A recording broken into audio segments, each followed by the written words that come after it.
या अगोदर आपण बेसिक कन्सेप्ट ऑफ जॉमेट्री यामध्ये आपण एका बिंदूपासून सुरुवात केली होती. सपोज हा बिंदू आहे P, बरोबर, आणि याचं जे रीडिंग आहे हे रीडिंग कसं केलं होतं आपण, पॉइंट P असं रीडिंग केलं होतं. त्यानंतर दोन पॉइंट जे आहे त्यामधलं डिस्टन्स जर फिक्स असेल, जसं की हे XY आहे आणि यामध्ये जी लेंथ आहे ती समजा त्याची 6 सेंटीमीटर आहे, 6 सेंटीमीटर, तर length of XY he fix आहे, ती 6 सेंटीमीटर असेल तर याला आपण म्हणलो होतो पहा सिगमेंट. काय म्हणलो होतो याला आपण, सिगमेंट. ओके. त्यानंतर आपण हे पण पाहिलं की दोन्ही साइडला जर अमर्याद अंतरापर्यंत एखादी जॉमेट्रिकल फिगर असेल तर त्याला आपण म्हणतो लाईन. काय म्हणतो आपण त्याला, लाईन.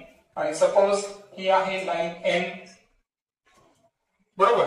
मग लाईनचं वैशिष्ट्य काय आहे की दोन्ही साइडला तिचं अंतर कसं असतं, अमर्याद असतं. आणि अमर्याद अंतर हे कशाने दाखवले आपण, एरोनं दाखवले. कशाने दाखवले, एरोनं. आता यामध्ये मी तुम्हाला सांगितलं होतं की सपोज यावर आपण दोन पॉइंट घेतले AB, तर या लाईनचं वाचन आपण कसं करू शकतो, लाईन AB असंही वाचन करता येतं, किंवा या लाईनला नाव आहे, काय नाव आहे, L.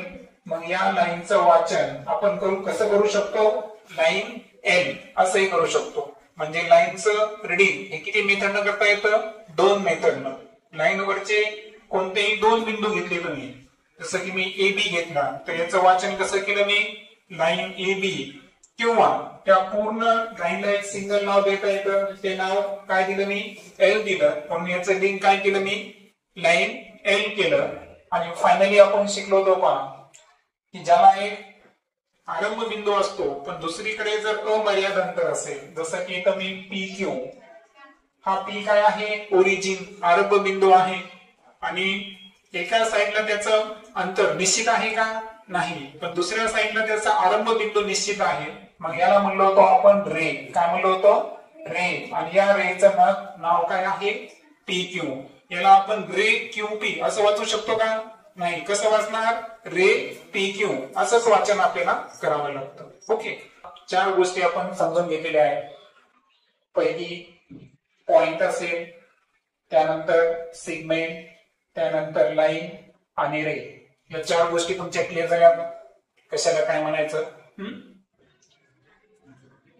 आता नेक्स्ट याच्यामध्ये आपण काय करू, मी एक जॉमेट्रिकल फिगर काढतो, तर त्यामध्ये आपल्याला काय करायचं, आता ही नावं शोधायची. मी तुम्हाला 4 गोष्टी शिकवल्या, ठीक आहे. त्यामध्ये पण आपल्याला एक नवीन कन्सेप्ट शिकायची आहे, ती मी तुम्हाला अगोदर सांगतो. समजा मी इथं नाव दिलं PQ, इथे बिंदू घेतला S, इथं घेतला R. आता मला सांगा इथं 4 पॉइंट आहे, पॉइंट PQR आणि S. PQR चं वैशिष्ट्य काय बरं, ते एका सरळ रेषेमध्ये आहे. कशामध्ये आहे, सरळ रेषेमध्ये आहे. सरळ रेषेमध्ये असल्यामुळे त्याला म्हणायचं कोलिनियर पॉइंट्स. काय म्हणायचं, कोलिनियर पॉइंट्स. मग हा जो S आहे या पॉइंटला आपण कोलिनियर पॉइंट म्हणू शकतो का, नाही, कारण ते सरळ रेषेवर आलेलं आहे का, नाही. मग जे पॉइंट एकाच रेषेवर असतात त्यांना काय म्हणायचं, कोलिनियर पॉइंट्स. आणि दुसरी कन्सेप्ट आहे, आता वाटल्यास त्याला मी रिमूव्ह करतो. मग आता कोलिनियर पॉइंट ही कन्सेप्ट क्लिअर झाली का, एका सरळ रेषेमध्ये जर पॉइंट असतील तर त्यांना काय म्हणायचं आपण, कोलिनियर पॉइंट्स. जसं की पहा, पुन्हा एकदा सांगतो, एक पॉइंट घेतला आपण A, दुसरा घेतला B, आणि याच रेषेवर आपण तिसरा पॉइंट घेतला C. आता हे तिन्ही बिंदू काय झालं बरं, एकाच लाईनवर म्हणजे एकाच रेषेमध्ये आले, आणि एकाच रेषेमध्ये असेल तर त्यांना आपण एक रेषीय बिंदू म्हणतो. काय म्हणतो, एक रेषीय बिंदू, ज्याला इंग्रजीमध्ये काय म्हणतो आपण, कोलिनियर पॉइंट्स. मग ते PQR ABC हे पॉइंट जर पाहिले आपण तर एकाच रेषेवर असल्यामुळे त्यांना आपण कोणते पॉइंट्स म्हणू, कोलिनियर पॉइंट्स म्हणू. आता दुसरा प्रकार आहे नॉन कोलिनियर पॉइंट्स. म्हणजे नैक रेषीय बिंदू. आता यांचं वैशिष्ट्य काय आहे?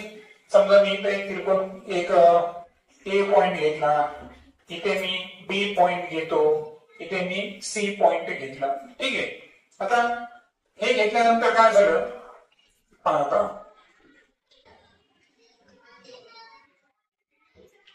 इथे मी जेव्हा ए बी सी आता मी आता ही एक रेष काढली, ती कशातून गेली बरं? ए बी मधूनच गेली. ती सी मधून गेली का पास झाली का? नाही. त्यानंतर मी अशी रेष काढली, ती ए आणि सी मधूनच पास झाली. ती बी मधून गेली का? नाही.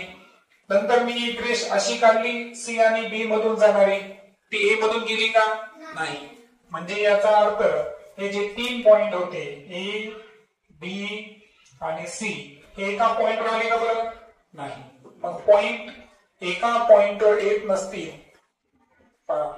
ए बी आणि सी हे पॉइंट्स एका रेषेवर नाही, म्हणून त्यांना काय म्हणायचं?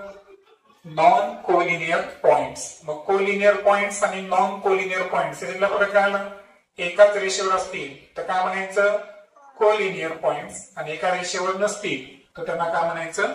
नॉन कोलिनियर पॉइंट्स, नैक रेषीय बिंदू. त्यानंतर आता मी तुमच्या समोर 2 लाईन्स करतो पहा. सपोज ही आहे लाईन एल आणि ही आहे लाईन एम. आता या लाईन आणि लाईन एम चं वैशिष्ट्य काय माहितीये का? तुम्ही जर इथं मेजरमेंट्स घेतले, पहा समजा इथलं जे अंतर आहे त्यांचं हे आहे समजा 5 सेंटीमीटर, आणि या पॉइंट मधलं पण अंतर घेतलं तर किती आहे? 5 सेंटीमीटर आहे. म्हणजे या 2 लाईन अशा आहेत की या लाईन मधलं प्रत्येक ठिकाणी त्यांचं एकमेकांपासून अंतर कसं आहे? सारखं आहे. कसं आहे? सारखं आहे.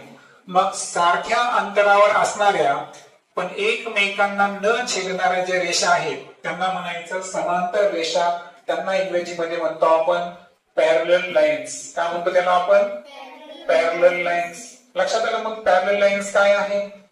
की 2 अशा रेषा की जे एकमेकांना काय करत नाही? छेदत नाही, है ना, परंतु एकाच प्रतलामध्ये आहे. प्रतल कशा म्हणायचं? पहा, एक नवीन कन्सेप्ट येईल तुमच्या समोर, ते आहे प्लेन. पहा, सपोज या प्लेन मध्ये, प्लेन म्हणजे काय? प्रतल. प्लेन लँग्वेज मध्ये काय म्हणायचं? प्रतल. प्रतल जे आहे हे काही कोणती वस्तू असू शकते. पहा, जसं की भिंत आहे, हे सुद्धा काय आहे? प्लेन आहे. एखादं सपाट मैदान असेल ते सुद्धा काय आहे? प्लेन आहे. प्लेन हा एक सपाट पृष्ठभाग आहे, है ना, जो फार विस्तृत अशा स्वरूपाचा आहे. त्याला आपण काय म्हणायचं? प्लेन. म्हणून एकाच प्लेन मध्ये असणाऱ्या, परंतु जसं की या 2 रेषा जर पाहिल्या आपण तर पहा, या 2 रेषा पॅरलल लाईन्स यांना आपण प्लेन मध्ये काढलं.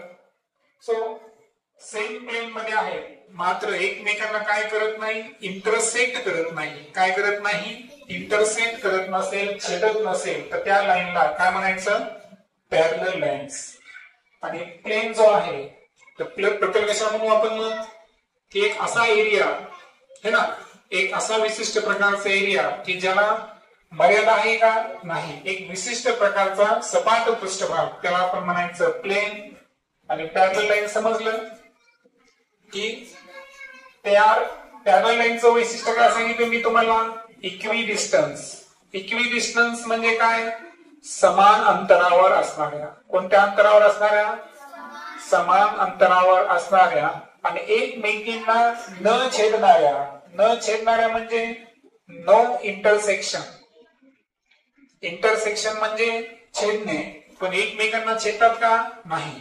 तर एकमेकांना न छेदणाऱ्या आणि समान अंतरावर असणाऱ्या आणि एकाच प्रतलामध्ये म्हणजे इन वन प्लेन.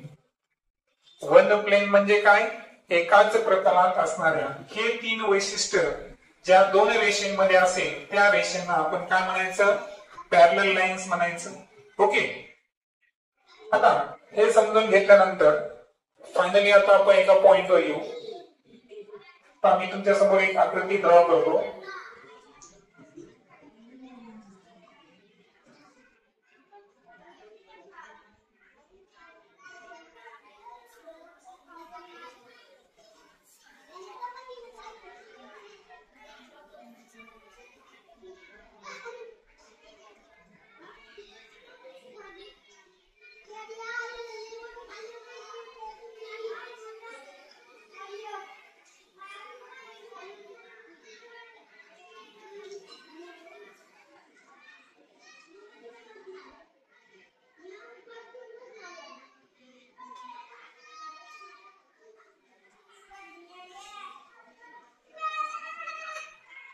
आता या कृतीमध्ये आपल्याला काय करायचं माहितीये का, वेगवेगळ्या गोष्टी तुम्हाला लर्न करायच्या किंवा शोधायच्या आहेत. आता मला सांगा, यामध्ये जर मी तुम्हाला विचारलं की मला तुम्ही कोलिनियर पॉइंट सांगा, कोणते पॉइंट सांगा, कोलिनियर पॉइंट, तर कोणते सांगता येईल बरं? कोलिनियर म्हणजे काय?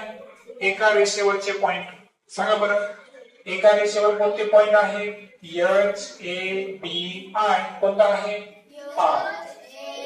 पॉइंट ए, त्यानंतर पॉइंट एच आहे, त्यानंतर पॉइंट बी आणि पॉइंट आय. हे झालं तुमचं पहिलं उत्तर. असे तुम्ही बरेच उत्तर देऊ शकता, जसं की पॉइंट डी, ए आणि ई हे सुद्धा काय आहे? कोलिनियर पॉइंट्स आहेत का एका रेषेवर.